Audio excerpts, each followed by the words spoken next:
The night they came for her, Liliana was reading by candlelight, lost in a world where love conquered all and happy endings were guaranteed. She didn't hear the horses until they were at the door. She didn't see the royal guards until they'd already surrounded the cottage. And she didn't understand that her father had sold her until the gold coins were already counted on the table. Some nights you go to bed believing tomorrow will be just another day of quiet misery. Other nights you discover that misery has depths you never imagined. That's how Liliana's story truly begins. Welcome back, my beautiful family and friends. If you're ready to lose yourself in this dark romance, hit subscribe and drop a comment telling me where you're listening from, because I've got another tale of forbidden love coming your way tomorrow that you absolutely won't want to miss. Now, let's begin. Chapter 1. The vampire lord's crimson eyes glowed in the dim light of their cottage, his pale form blocking the moonlight from the doorway. Liliana watched from the shadows as her father clutched Rosalie tight against his chest, protecting her younger sister as if the immortal creature might drain her at any moment, which wasn't far from the truth. The tribute has tripled this season. The vampire's voice echoed through their tiny home, smooth as silk and cold as death. Liliana's father shook with fear. Like everyone in their village, human and vampire alike, he was terrified of Lord Kristoff. Stories spread throughout the kingdom about his cruelty, how even other vampires feared him. At least vampires had some protection under blood law. Humans were basically cattle, vessels to be used and discarded. And Liliana, she was considered even worse than human, born to vampire parents, but without fangs of her own, without the ability to take the immortal blood that should have been her birthright. She was her family's shame twice over. First for being fangless, then for being barren, cast off by her betrothed after 5 years, when her body refused to complete the transformation that would make her truly immortal. Her father had taken her back with bitter reluctance, another mouth to feed with no bride price to show for it.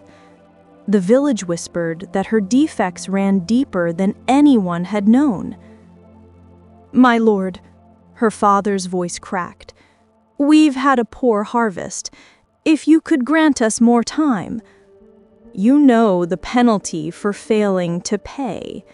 The vampire's eyes fixed on Rosalie, who whimpered and pressed closer to their father. "Lord Kristoff requires new blood servants. This one will do nicely."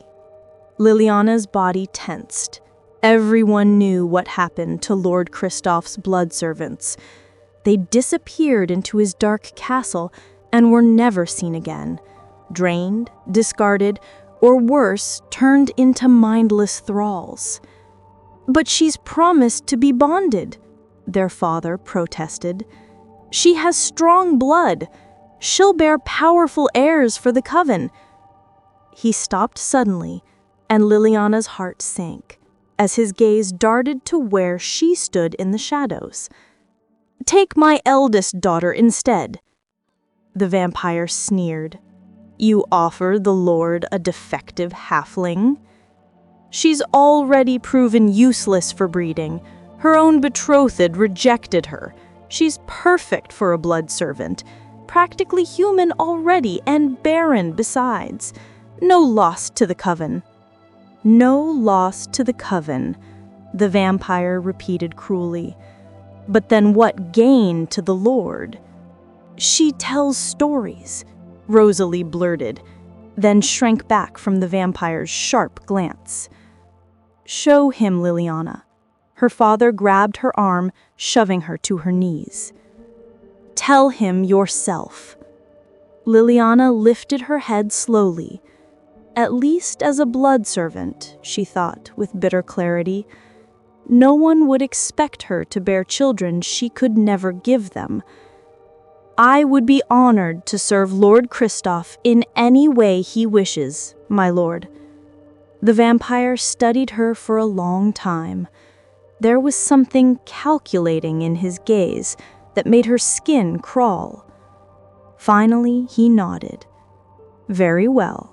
The defective one will do. Outside, the vampire's carriage waited, black as midnight, with windows dark as pitch. As they left her village behind, Liliana didn't look back at her family. She'd learned long ago that stories were the only escape that mattered. Tonight, in her cell, she'd imagine a story where her family saved her, where her sister fought for her, where her father regretted his choice, where being different didn't mean being broken, where a woman's worth wasn't measured by the immortal children she could bear. She was good at making up happy endings, even if they never came true, especially because they never came true. They always cower, always. I've stood in 1,000 doorways, watched 1,000 mortals recoil from my presence, and each time I feel nothing. Nothing but the hollow ache of what I've become, or rather, what I've always been. A monster playing at being a lord by day, a beast without pretense by night. The witch who cursed me thought she was punishing my vanity. She was wrong. This curse merely revealed the truth I'd spent centuries hiding behind perfect features and elegant words. I am a monster. I have always been a monster. The form changes with the sun, but the soul, that remains constant, dark, cold, empty. Tonight I take another blood servant to offer my guest, another terrified doll who will entertain the beast for a night, perhaps two, before I send her away with coin and silence. It's a mercy, truly. Better they fear the monster they can see than serve the one they cannot. But then she looked up. In 300 years, not one has dared. Not one has met my eyes with anything but terror or desperate false seduction.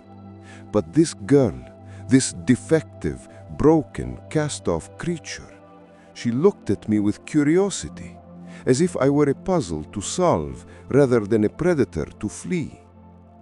I should have chosen another, the trembling blonde, perhaps, or the weeping brunette. But something in that moment of eye contact sparked a feeling I thought had died centuries ago. Interest. How pathetic. How desperately, achingly pathetic that a single curious glance could penetrate my carefully constructed indifference. I pointed to her before I could reconsider. She'll do. The lie sits bitter on my tongue. She won't do at all. She'll ruin everything. I can already tell. Chapter 2. When the moon rose, Liliana caught her first glimpse of Lord Kristoff's castle. Towering against the night sky, its obsidian spires reached toward the stars like claws. It was more haunting than anything she could have imagined. Beautiful in the way a predator is beautiful. Perfect, deadly, mesmerizing. Yet its flawless appearance made her uneasy. She knew from stories that breathtaking beauty often hid dark secrets. The vampire who brought her there led her not through the grand entrance, but down a narrow side path beneath the castle. They entered through a servant's entrance, going deep underground to a cold stone chamber where 5 other girls huddled together, all looking terrified. Liliana kept her face blank. She refused to let them see her fear. "Strip," a stern woman with gray hair and pale vampire eyes commanded. The girls hesitated. "You're the Lord's property," the woman snapped. "What you thought was yours, including your dignity, belongs to him." One by one they removed their clothes, shivering in the cold. Liliana moved methodically, folding her clothes neatly, refusing to show her humiliation. Into the washing chamber. They were led into another room where servants doused them with ice-cold water. Liliana gasped as the first bucket hit her, the shock of it stealing her breath. Rough hands scrubbed every inch of her skin with coarse soap until it felt raw. Her hair was washed twice, then combed painfully to remove every tangle. "The Lord won't have dirty village filth in his castle," the gray-haired woman explained, watching their discomfort with clear enjoyment. "Though I doubt any of you will last the month, you're hardly the beauties he usually prefers." One girl began to cry silently. "Save your tears," the woman sneered. "Lord Kristoff is not known for mercy. Learn your place quickly or face punishment." They were given plain gray shifts to wear and instructed on castle rules, who to speak to, where not to go, and the consequences of disobedience. "Tonight," the woman's voice dropped, "one of you will serve the Lord's special guest." The way she said special guest made Liliana's stomach knot. Images flashed through her mind, being thrown to starving vampires, offered as some kind of sacrifice. "The Lord himself will select which of you has the honor," she concluded, looking them over like meat at market. "You'll be presented to him shortly. Try not to embarrass yourselves." They were led up a narrow staircase to a small antechamber with polished floors. Told to line up and keep their eyes downcast, they waited in tense silence. From beyond the door came the sound of approaching footsteps. The atmosphere in the room shifted instantly. The severe woman who had been tormenting them moments before went rigid, her earlier confidence evaporating. A hand pressed roughly on the back of Liliana's neck, forcing her head lower. "His lordship, Lord Kristoff," announced a voice. The marble floor beneath Liliana's bare feet seemed to vibrate with each step he took as he moved closer. She kept her eyes fixed on the floor, but the air grew heavy, charged with power that pressed against her skin like a physical touch. "The new arrivals, your lordship," said a male voice, tight with deference, "for your special guests' requirements." A long silence followed. She could hear the frightened breathing of the girls beside her, one of them trembling so violently that she could feel it through the floor. "They're all cowering," came a deep voice that resonated through Liliana's very bones. It held neither cruelty nor compassion, just a weary disappointment, as though this was exactly what he'd expected. Something in that voice, its casual power, its inherent command, made it impossible for Liliana not to look. In all the books she had secretly hoarded and read by candlelight, vampire lords were described with such grandeur. She had always wondered if real immortals could possibly live up to the heroes of legend. Despite her fear, curiosity won out. Slowly, against every instinct for self-preservation, she raised her eyes. What she saw made every literary hero in her memory fade to pale imitation. Lord Kristoff wasn't merely handsome. He was sublime in a way that made her storyteller's mind scramble for comparisons and find none adequate. Taller than any vampire in her village, with high cheekbones that could cut glass and lips that held a natural curve suggesting perpetual mockery, he possessed a savage beauty that no artist could truly capture. His skin was alabaster perfection, his dark hair fell in waves to his shoulders, and his eyes— gods, his eyes were the color of fresh blood, ancient and feral. And suddenly those eyes snapped to hers. Liliana jerked her gaze back to the floor, heart hammering against her ribs. "Your lordship," prompted the attendant. "Have you made your selection?" She knew without looking that he was pointing at her. Hey, it's Katie. Quick pause before part 2. If you're enjoying this, please like and subscribe so I can keep creating these stories for you. And drop a comment with what you'd like me to write next.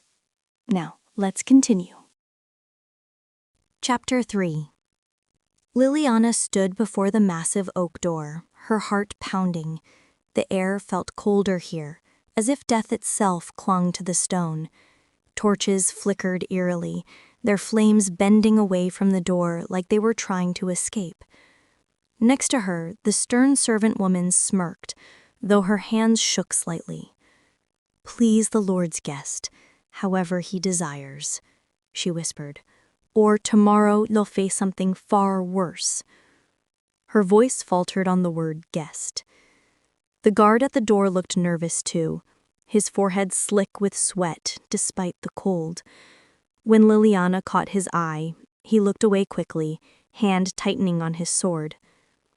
From inside the room a sound echoed, somewhere between a growl and a sigh, that seemed to resonate through the door. The guard's grip whitened. Then he pushed Liliana into the room. But it was more than just a room. It was a vast suite. The air inside was thick with a mix of scents, spices, night-blooming flowers, and something wilder. Blood, ash, and the sharp tang of ancient magic. A mirror caught Liliana's eye, but when she turned to face it, her reflection wavered as though reluctant to take shape. She swallowed hard. "Is there anybody there?" she asked. Someone was watching. She felt it, an unseen gaze, heavy as a touch. In the shadows, something moved just at the edge of sight. She took a step forward, then another, and suddenly saw a banquet spread out on a large table. Roasted meats that smelled of iron and herbs, bowls of dark fruits, and silver candelabras casting dim light that couldn't chase away the dark corners. Liliana didn't dare touch anything. Instead, she moved toward the back of the room where thick velvet curtains hung. Pulling them back, she stopped cold at what she saw. A huge bed filled the space, absurdly wide and covered with black silk sheets. The setup was clear now. The knowing looks from the servants, the uneasy guard, the lavish meal, and this enormous bed. Good grief! She was to be used. She was expected to lie with this special guest, to offer her body and her blood to whoever the Lord hosted here. Her stomach lurched violently, and she pressed a hand to her mouth. But then a package resting atop the bed caught her eye. It caught her eye because on it was a card with her name scrawled in elegant script. With dread pooling in her gut, she unwrapped the parcel. A gown spilled into her hands, midnight dark and shimmering with silver thread. Beautiful, horrifyingly so, like a shroud from starlight. The air dropped to an icy chill, as though darkness itself was swallowing it whole. A sound echoed from behind, slow, deliberate steps, the scrape of claws on stone, joints popping and shifting, and a low, menacing groan quickly stifled. She turned. The shadows thickened, a void swallowing light. "Put it on," she heard. The voice, deep, inhuman, vibrated through her bones. It was language forced through a throat not meant for speech. Swallowing hard, she retreated behind a dressing screen, her fingers fumbling with the gown's fastenings. The fabric slithered over her skin like cool water. She found a necklace waiting, a collar of moonstone and diamonds. "Should I wear this too?" she whispered. Silence. Then, closer now. "Yes." Liliana clasped it around her throat. The weight was suffocating. She stepped from behind the screen. The dining room seemed empty, but the presence remained. "Please, eat." She hesitated before selecting a piece of bread, her fingers barely trembling. The rich flavors turned to ash in her mouth. Behind her, something moved. A shadow fell across the table. "Do you like the dress?" "Yes," she managed, voice barely above a whisper. "Stand." Her knees wobbled as she obeyed. The creature moved forward, revealing its hand, except it wasn't a hand, but a massive, grotesque appendage with long fingers ending in razor claws. Turn around, I tell her.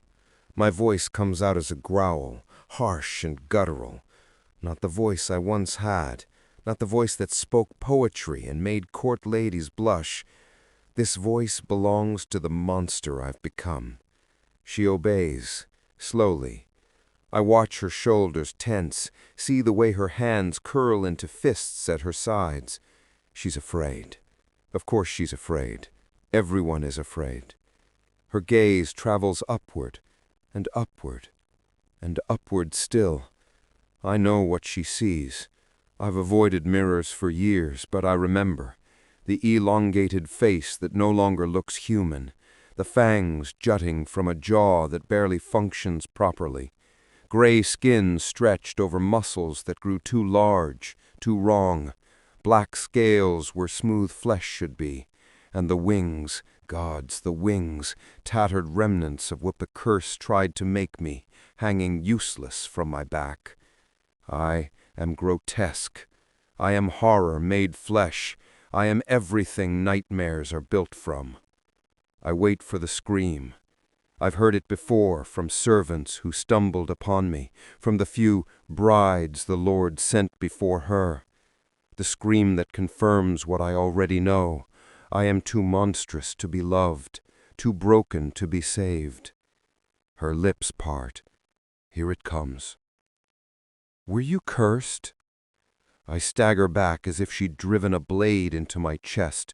The question, so simple, so direct, cuts deeper than any scream could. She didn't ask what I am. She asked what happened to me. As if she was something else before this.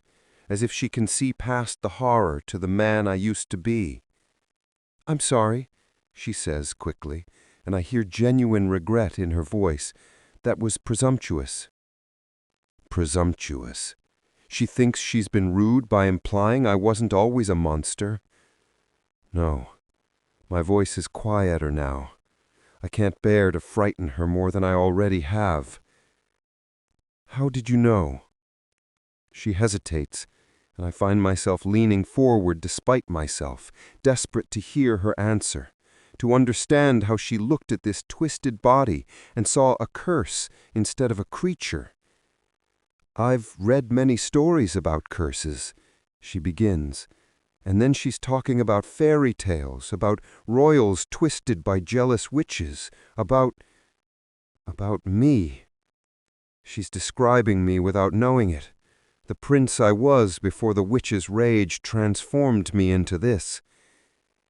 I'm rambling, she says, stopping herself. No. I step closer, unable to help myself. Go on. And she does. She tells me stories, one after another, tales of monsters and spells, of humanity hidden beneath horror. She speaks of beasts who were once men, of curses that could be broken, of beauty found in the most unlikely places. I drink in every word like a man dying of thirst. For the first time in years, someone is talking to me, not at me, not giving orders or delivering messages from the Lord. She's sharing her thoughts, her knowledge, herself with me, as if I'm worthy of the gift. The candles burn low. Hours have passed. I hadn't noticed. Thank you for your company. I finally manage, my voice softer than I've allowed it to be in so long. The words feel rusty, unused. When was the last time I thanked anyone for simply being near me? I see relief flood her features.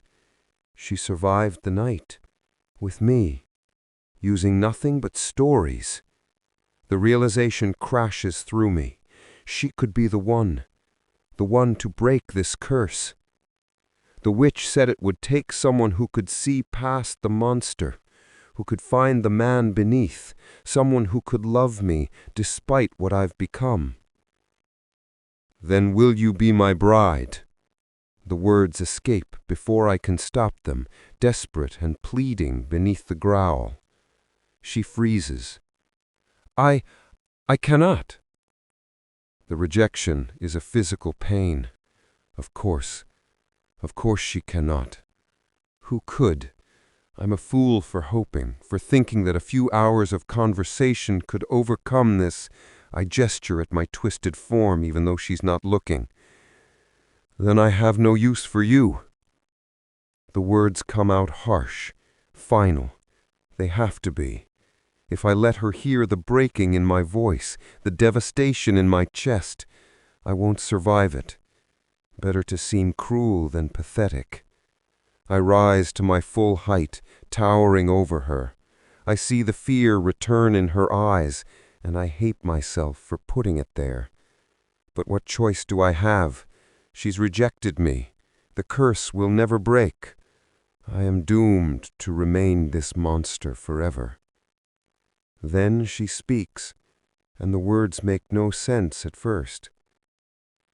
I am desired by those who fear me, destroyed by those who speak me, and kept by those who never meant to give me. Lords command me, but I command destiny. What am I? What is this? I demand, confused by the sudden shift. A riddle, she says, and her voice is steadier now, braver. From a story I know. She lifts her chin, and I see courage blazing in her eyes. Courage I haven't seen in anyone who's looked at me in years. If you can solve this riddle, then I will be yours. And if you cannot, then until you do, I hope you will allow me to return to tell you more stories. I stare at her, this small, fragile human woman who just faced down a monster and didn't scream. Chapter 4. When Liliana returned to the servants' quarters, the room fell silent instantly. Wide-eyed, the other girls watched her cross the stone floor, pressing against the walls as if she carried a disease. The head servant, the woman with iron-gray hair, grabbed Liliana's arm with surprising strength and pulled her into a small alcove away from the others. "You're alive," she hissed, her face lined with disbelief. "How?" She cut herself off, glancing over her shoulder. "Say nothing to anyone, not a word. Do you understand? The Lord will see you at noon."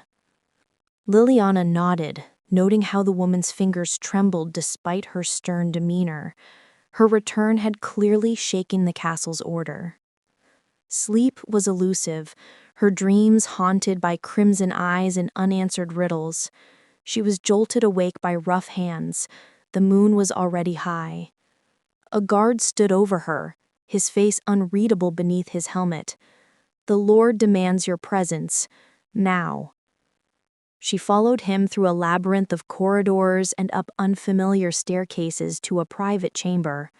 Not the throne room she expected, but a study filled with ancient books and maps. Inside, Lord Kristoff stood against a massive window, moonlight bathing him in silver. Only two others were there, Marcus, who avoided eye contact, and a man who looked like a warrior, likely the Lord's second in command. Kristoff's eyes tracked her as she entered, studying her with cold calculation. Up close, the beauty that had struck her before seemed sharper, more dangerous in the moonlight. Not a single imperfection marred his features, as if the gods themselves had carved him from marble and forgotten to make him mortal. "So, you met my guest. What did you think?" Liliana lowered her gaze, bowing slightly. "He was generous to me, as was your lordship for choosing me as his servant." A flicker of curiosity, or was it suspicion, crossed Kristoff's face. "And that is all you have to say?" "His lordship's guest has requested my presence again tonight," she answered softly, keeping her head down. Kristoff moved closer, his presence almost predatory. "Will you go?" "If it pleases your lordship." "I am indifferent to whether you or another entertains that thing," he said dismissively. Liliana couldn't hide her reaction to the word thing. Kristoff noticed. "Does my choice of words disturb you, servant?" He leaned in. What word would you use to describe such a horrid beast?" The room tensed. "Your lordship may of course use whichever words he pleases," Liliana responded carefully. A heavy silence followed. Then impulsively she added, "Although even beasts are allowed respect." The second in command gasped, and Marcus paled. "Respect," Kristoff sneered, his pupils narrowing to slits. "That beast is a dark stain upon my castle. I allow enough respect by keeping him alive and fed." Liliana bowed lower, staying silent as Kristoff circled her, each step measured. "The gown, the jewels, return them to Marcus. Everything in this castle belongs to me, and I will not allow a mere servant such luxury." She nodded, her voice caught in her throat.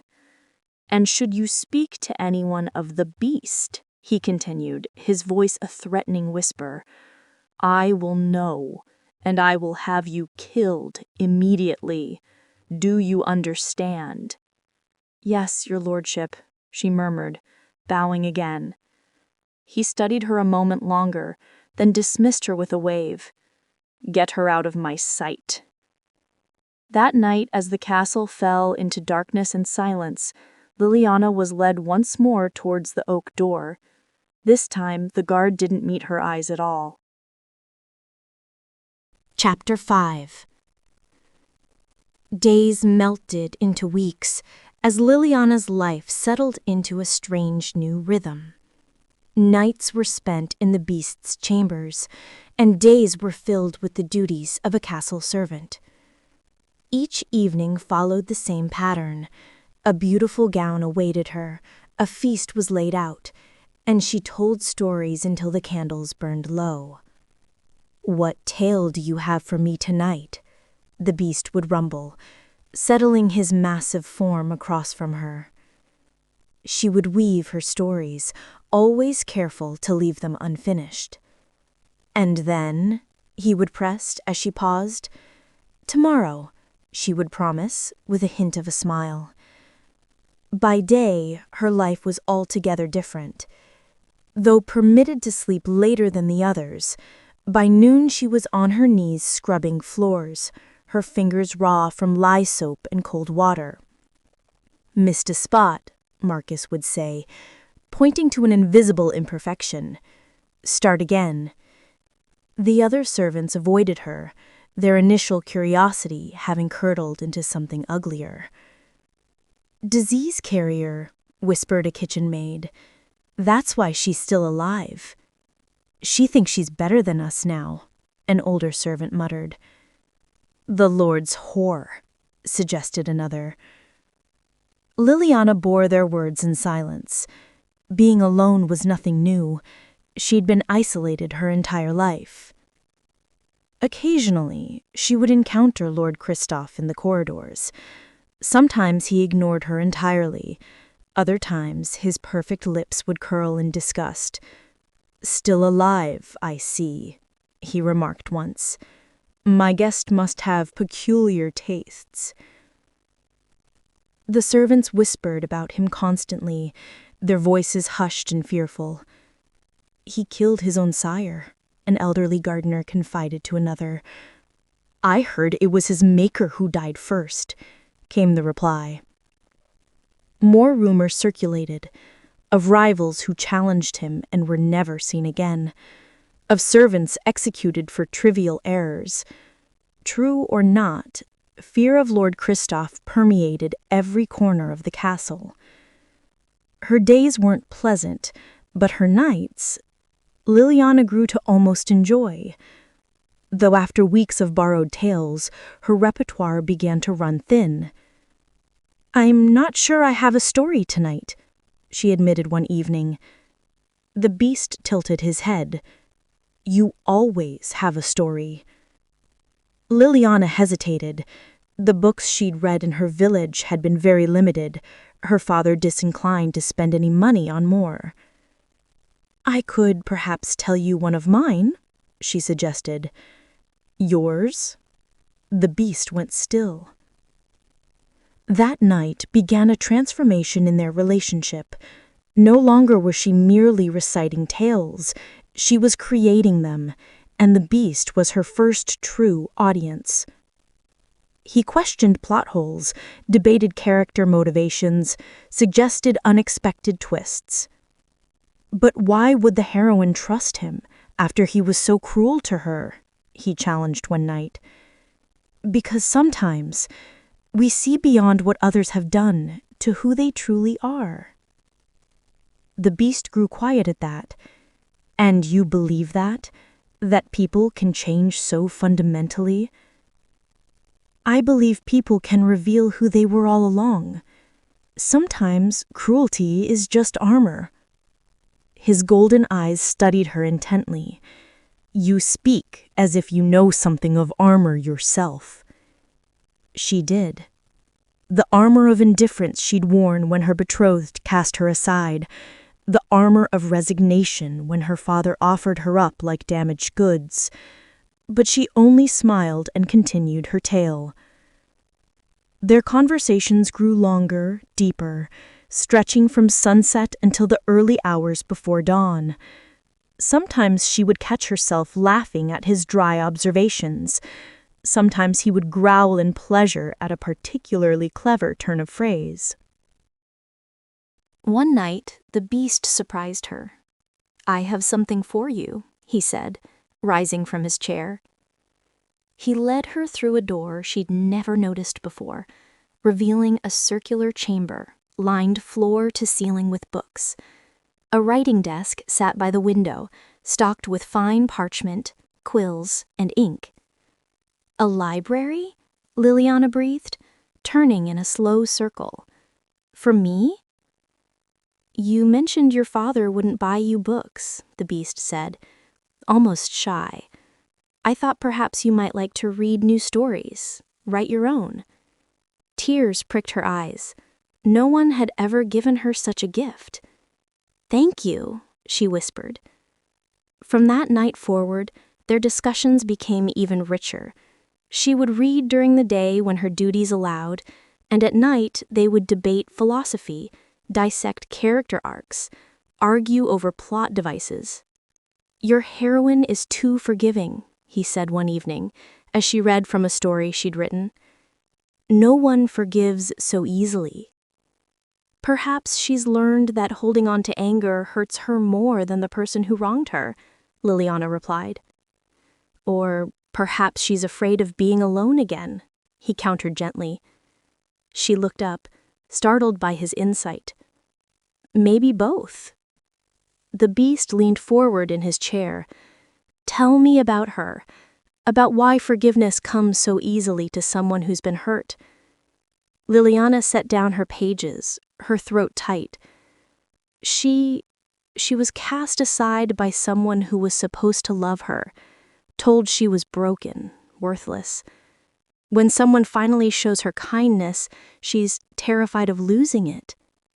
Why was she cast aside? The question hung in the air. Liliana's hands trembled slightly as she folded them in her lap. She couldn't give him what he wanted most: immortality, a true bonding. She tried for 5 years, but her body, it wouldn't cooperate.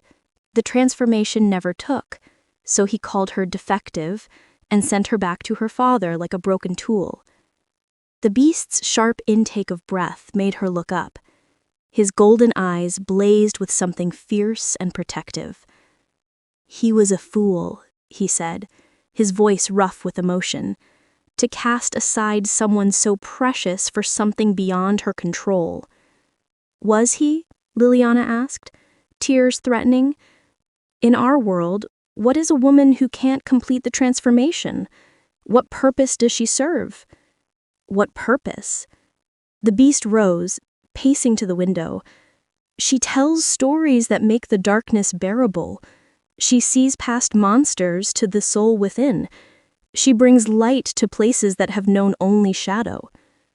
Liliana wiped her eyes. "At least you won't want to marry me now, I imagine, now that you know I'm truly as defective as they say." The beast whirled around, his massive form trembling with intensity. "Liliana, I would count myself the most fortunate creature alive, if you would have me. Transformation or no transformation, you are—" He stopped, as if catching himself before saying too much.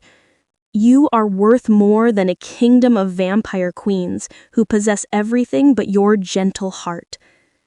Heat flooded Liliana's cheeks, her heart hammering against her ribs. No one had ever spoken to her with such fervor, such conviction. I don't," she stammered, looking away from his burning gaze. Her hands fidgeted with the hem of her gown. "You're not being kind," he said, his voice rough with emotion. "I'm being honest." She ducked her head, overwhelmed by the weight of his regard, by the way he looked at her as if she were something precious rather than broken. For perhaps the first time, Liliana was happy. The castle that had seemed a prison now felt closer to a sanctuary.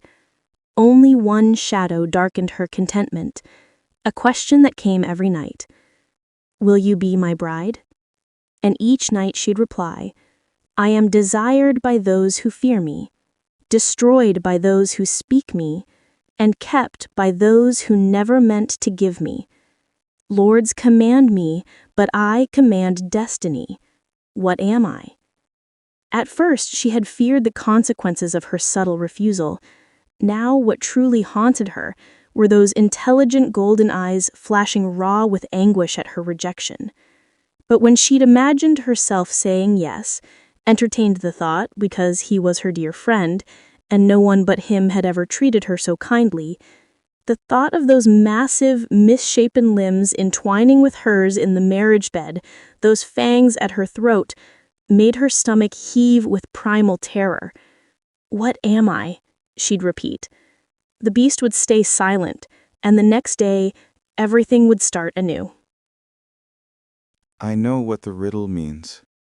I've known since the first night she asked it. A secret. The answer is a secret. Something desired, yet feared, destroyed by speaking it aloud, kept by those who never meant to hold it, just like my love for her. Every night she returns to my chambers, and every night I ask the question I know she'll refuse. Will you be my bride? And every night she deflects with that cursed riddle, and I let her, because the alternative, her saying no outright, would shatter what little hope I have left. She doesn't see how she's changed everything, how her stories have become the only light in my centuries of darkness, how I wait for sunset like a dying man waits for water, how the sound of her laughter makes me forget, just for a moment, that I'm a monster. But I am a monster, in every form, and she deserves better than a beast who hoards her stories like treasure, who lives for the hours when she forgets to fear me, who would keep her in this castle forever if it meant never losing the only person who has ever truly seen me. I should solve her riddle, end this torture, but then she would have to answer mine. Chapter 6. One morning, instead of being sent to scrub floors, Liliana was led to a small chamber, tucked away in a quiet corner of the castle. Inside stood a simple desk with a chair, a stack of blank parchment, several quills, and a pot of ink. "His lordship says you're to spend your days here now, readying yourself for your nightly duties," Marcus explained. Liliana stared in disbelief. "I'm to write?" "Whatever keeps that thing entertained," Marcus muttered before leaving her alone with the precious gift of paper and time. Liliana ran her fingers over the smooth parchment, heart swelling. No one had ever given her such a gift. In her village, paper was scarce. Ink, a luxury her father would never waste on her stories. That night, Liliana entered the beast's chambers quietly, clutching pages covered in her careful script. The usual words of greeting died on her lips as emotion swelled unexpectedly in her chest. "I wrote something different tonight," she said softly. "May I read it to you?" The beast settled his massive form across from her, the chair groaning beneath his weight. "Please." Her voice wavered as she began. "Once there lived a girl, born without fangs, in a village where everyone could transform. She alone remained mortal, trapped in a single form." Liliana paused, swallowing hard. Her father called her defective. Her sister pretended not to know her when others were watching. The village children threw stones and called her halfling. The beast remained motionless. Only his eyes betrayed his attention. Each night, she would escape into stories, creating worlds where she belonged, where being different wasn't a curse. Liliana's voice grew steadier, stronger. No one ever asked to hear these stories. No one cared about the worlds she built, word by careful word. Those who rejected her for lacking fangs were fools. Fangs are nothing compared to a mind that creates worlds. Liliana looked up, startled. "Is that how the story ends?" "I don't know yet," she admitted. Silence fell between them, charged with something Liliana couldn't name.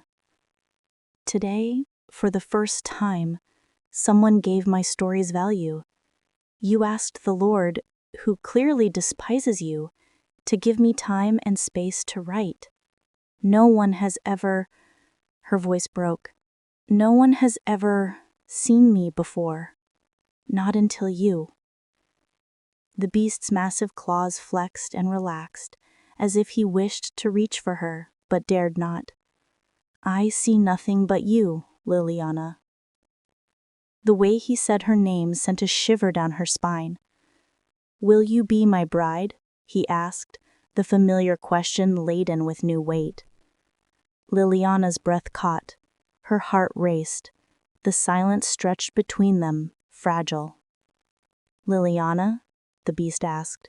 She looked at him, truly looked at him, at the massive misshapen form, the twisted limbs, the scarred hide, and beyond that, to the mind she'd come to know, the gentle wit, the thoughtful questions, the careful way he never pushed when she said no. The silence stretched between them, heavy with possibility. "I am desired by those who fear me, destroyed by those who speak me, and kept by those who never meant to give me," she asked finally, her voice barely above a whisper. "What am I?" There was a beat of silence through which the beast met her eyes, and then his shoulders drooped in defeat. As she left, her heart felt heavier than it ever had upon departing his chambers. Later, sleep eluded her. Liliana stared into the darkness, remembering every moment of her life before the castle, the crushing loneliness of being the only one who couldn't transform, the painful silence when she entered a room, the way her father's eyes slid past her, as if looking directly at her defective daughter might somehow make her real. Then came the beast who spent time listening to me, who'd arranged a space for me to write. Tonight, he'd called my storytelling more valuable than vampire fangs. A memory surfaced, the beast asking about her protagonist's choice to forgive someone who'd hurt her deeply. "Because, sometimes," she answered, "we see beyond what others have done, to who they truly are." Wasn't that exactly what had happened between us? She had seen beyond the monstrous exterior to the person within, and he had seen her, really seen her, when no one else bothered to look. Liliana sat up suddenly, heart pounding. The truth crashed over her like a wave.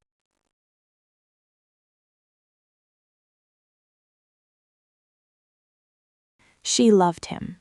not with the cautious affection one might feel for a friend, but with the soul-deep certainty of recognition, of finding someone who understood the language of her heart without translation.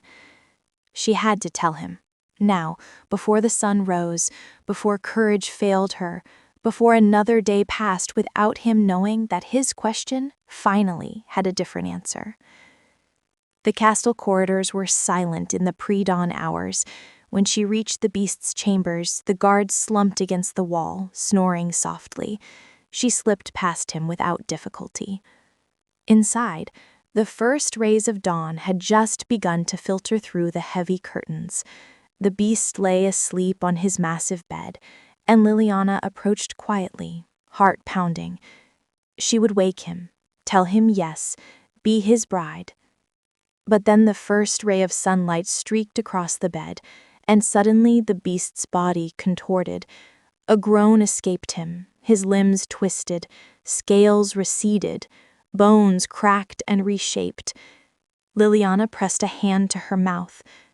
Where the beast had been, Lord Kristoff now lay, his perfect face relaxed in sleep, his chest rising and falling steadily. The contrast was breathtaking, from monster to divine beauty in moments. Without thinking, she reached out, fingers hovering just above his cheek. His eyes snapped open. For one heartbeat, he smiled at her. A genuine smile that transformed his severe features into something so beautiful it stole her breath. Then awareness dawned. His gaze darted to the sunlight, back to her face. The smile died. "You weren't supposed to see this," he said, voice hollow. "Your lordship," she whispered. Kristoff sat up slowly, resignation replacing shock. "A witch's curse," he explained, not meeting his eyes. "By day, the lord everyone fears. By night, the monster everyone pities. Neither form truly me. The curse will only be broken when I find a love stronger than that born for a lord, or in other words, when someone falls in love with the beast, knowing nothing of the vampire within." "I came to say yes," Liliana blurted out. "I was going to accept. Enough. Now that you know, whatever you feel is tainted. You've seen both sides. You love a lord, not a beast." "But I didn't know when I decided," Liliana began. "It doesn't matter." Kristoff turned away. "You should go." By afternoon, Liliana found herself in a carriage, watching the castle recede into the distance. The carriage is already prepared. Her belongings, pathetically few, just books and writing supplies I gave her, are packed. My sunset, she'll be gone. I told myself this was mercy, that sending her away after she discovered the truth was the right thing to do, the noble thing. She came here expecting to love a beast, and instead found herself bound to a lord she'd been taught to fear.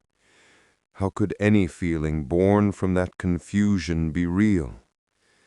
But nobility is cold comfort when you're facing eternity alone. A year. I've given her a full year of freedom, living in that cottage I purchased for her, filling it with every book she could want, ensuring she wanted for nothing. I told myself I was being generous, benevolent, allowing her space to discover her true feelings without the castle's oppression, without my presence influencing her. The truth? I was a coward. I couldn't bear to see the moment her affection, if it even existed, curdled into obligation. Better to send her away with fond memories of the beast than watch her grow to resent the Lord. And now I'm binding myself to another, Lady Isolde, with her impeccable bloodline and political connections, a union that makes sense for the kingdom, for the Crimson Court, for everything except this treacherous, foolish heart that still beats only for a defective girl who told me stories. My advisers call it wisdom. My counsel celebrates the alliance, and I go through the motions like the very thrall I claim to despise, animated by duty rather than desire. The irony doesn't escape me. For 3 centuries I have valued power above all else. The witch cursed me for my vanity, my pride, my inability to see beyond surface and status. She split me in 2. The Lord everyone respects, and the beast everyone fears. She promised freedom only when I found a love stronger than that born for lordship. I thought that meant finding someone who could love the beast more than the Lord. I was wrong.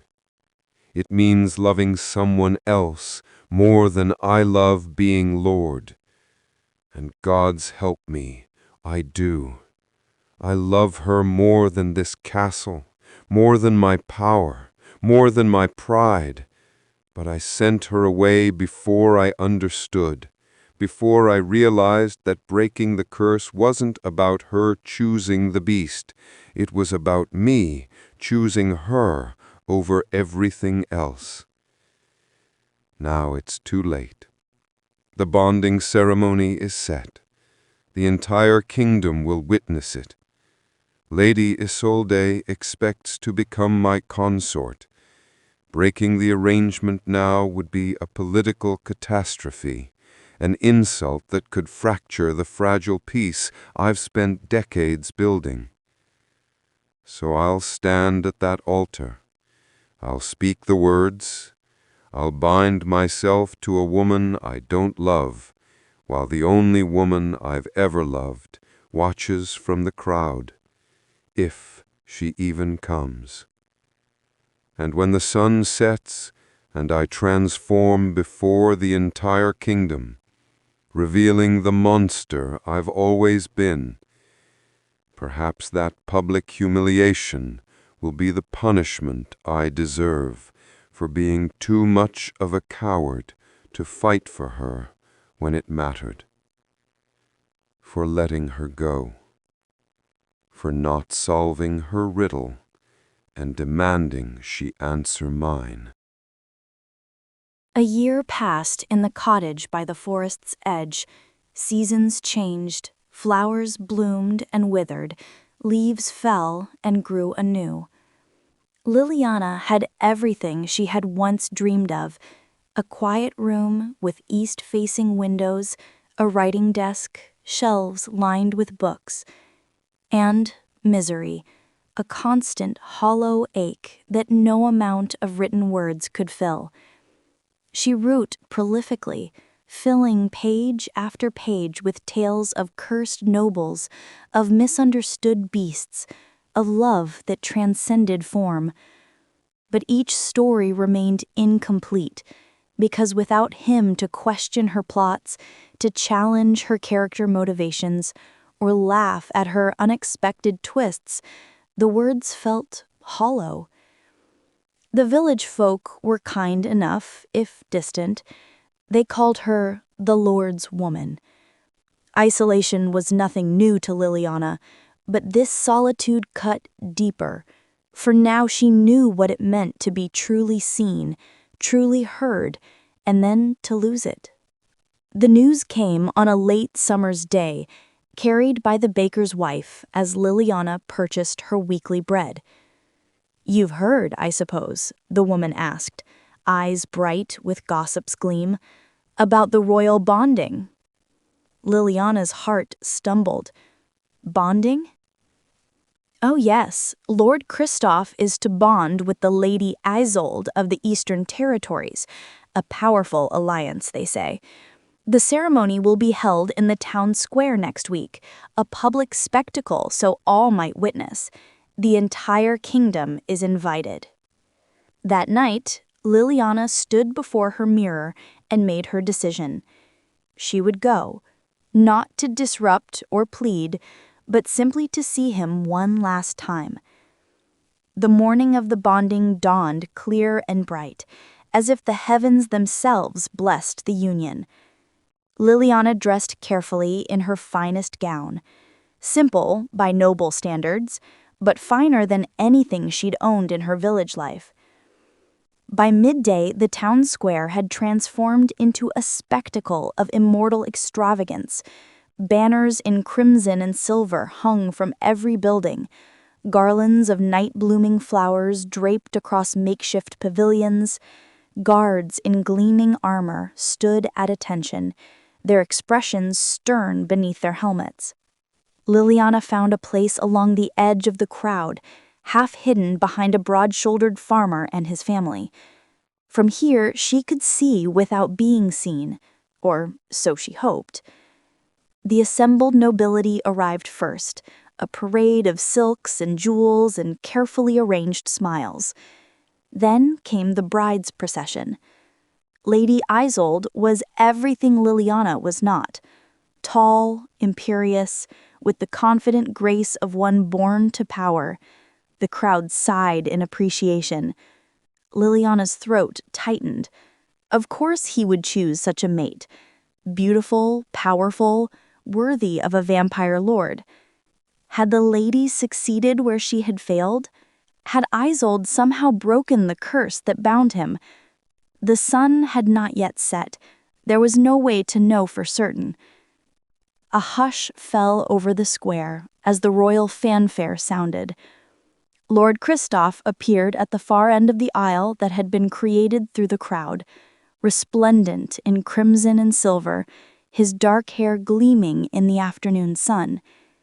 He moved with the fluid grace she remembered, head high, shoulders squared, every inch the perfect ruler. But Liliana saw what others did not. The slight tension around his eyes, the careful blankness of his expression, the way his hands curled into fists at his sides before he forced them to relax. This was not merely the cold, perfect lord the crowd saw. This was her beast, the one who had listened to her stories, who had given her paper and quills, who had asked her again and again to be his bride. As Christoph took his place at the altar, waiting for his bride, something in Liliana's chest cracked open. Hi everyone, Katie here. Thanks for watching. If you enjoyed the story, don't forget to like, subscribe, and share. Click the end card to watch the next episode in the series. See you next time.